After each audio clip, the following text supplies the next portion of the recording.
I like you must have a business card. Oh, well, yes, I do. Thank you. You do?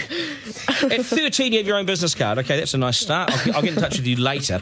Sure. What do you do? Oh, well, mainly, I like to call myself a software and cognitive developer because I love developing with cognitive computing and artificial intelligence. I'm an algorithmist. I love working with, designing, and implementing algorithms. I'm a keynote and TEDx speaker. I'm an author. I've written a book, and I'm working on another one about IBM Watson. And, of course, I'm also an IBM champion for cloud and honorary IBM cloud advisor. Oh, where did Hang I on go a second. wrong? Someone just get me a flannel countdown. Do you go to school? Well, I'm currently homeschooled in grade 8, going to grade 9 now. Wow. OK, so you're bright. Artificial intelligence, it's taking over the world. Is that fair to say? Well, you see, that's actually one thing that I believe a lot of people have, the sort of misconception that artificial intelligence is this technology that was made to replace humans at really everything we do, whether it be, our jobs or whatever we do at home every day. But really what I believe is that artificial intelligence was developed and is continuing to be developed for the sole purpose of really augmenting our life and amplifying our skills or capabilities and what we can do every day. But what about when the computers actually learn that they're better than us? Well, you see, that's sort of called a singularity of artificial intelligence, at which point artificial intelligence has surpassed human intelligence to the point that we cannot control it. But really what I believe at this point, artificial intelligence, I won't go into the details right now since we're limited on time, but the thing is right now, artificial intelligence itself as a technology is so foolable and so primitive that either A, we won't reach that singularity point, or B, if we do, it's a very long ways off. Do you understand that, Mark? No.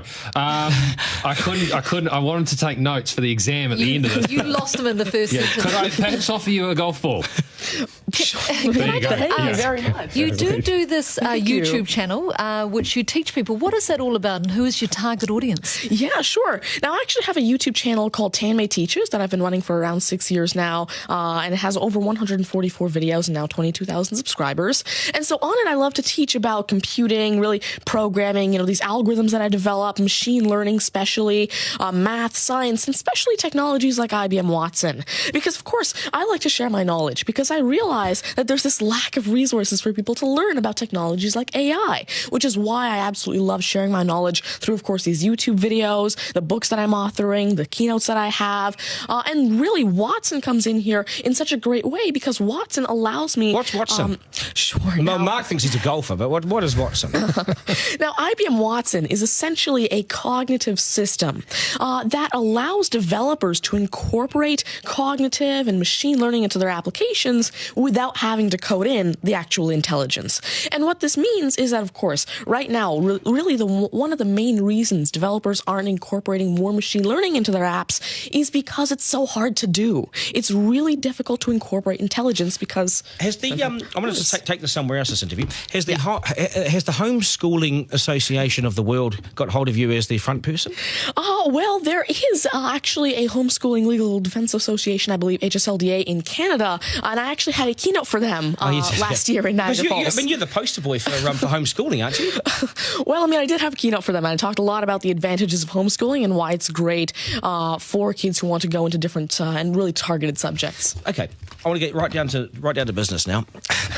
When did you realise you were bright and smarter than most? Well, I originally started coding when I was 5 with simple languages like FoxPro and Batch. But eventually, at 9 years old, I had my very first iOS app accepted into the Apple App Store called T-Tables. But did your mum and dad do something to you between 0 and 5 that plug you into the wall? What did they do to you? At 5 you were Are you coding? smarter than your mum and dad, by the way? Well, I have... my dad used to work as a computer programmer, but he used to work with, simple, regular programming languages like FoxPro, Batch, a little bit of C, etc. But you see, now I'm really interested in artificial intelligence and how it can actually be implemented on all these different platforms. You'd be a nightmare to teach. You'd be an absolute nightmare to teach, wouldn't you? Because you'll be smarter than the lecturers. And I never ever want to get in an argument with you, ever. But I would like to see you on a quiz show because I think you would nail that. Well, you see, see, there is one thing that I've been working on, and it's essentially an app called Ask Tanmay, an NLQA system. And so essentially, it's a system that can take your natural language questions and answer them for you using Watson and artificial intelligence. And actually, the original reason why I made Ask Tanmay, there's an Indian version of the Who Wants to Be a Millionaire show called KBC, which I originally wanted Ask Tanmay to play. So that actually ties in quite a bit with what I wanted to do. It's nice to see you. Do you get because you're homeschooled? You wouldn't go to school dances and things like that, would you? School socials and things. Do you well, I actually used to be regularly schooled until grade 6. Right. Then I became homeschooled, and so of course I still do have my This friends is still from a school. victory for public schools. Take that golf ball Yep. and bring it back to me when you've actually worked out a way in which it'll always go straight. Because I think you could do it. Technically, using a genetic algorithm or something. I knew there'd be an answer. Hey, it's brilliant to meet you. You're a complete inspiration. Thank you. And I hope my son was watching, a 7-year-old son. Message to Buster Garner, you got work to do, mate. Do your homework, and we got to sharpen things up. Nice to see you. Thank you very much. much. All the very best. Thank You're you. amazing. Thank you. You're amazing. Okay, news is next, and then we are joined by today's panel, which won't be as smart as this guy, but they'll still be good, and we will head back to the beach as well for a game of 9 and 10. So much pressure now on the contestant in 9 and 10 just to rip through it and get it right. It's coming up after 8.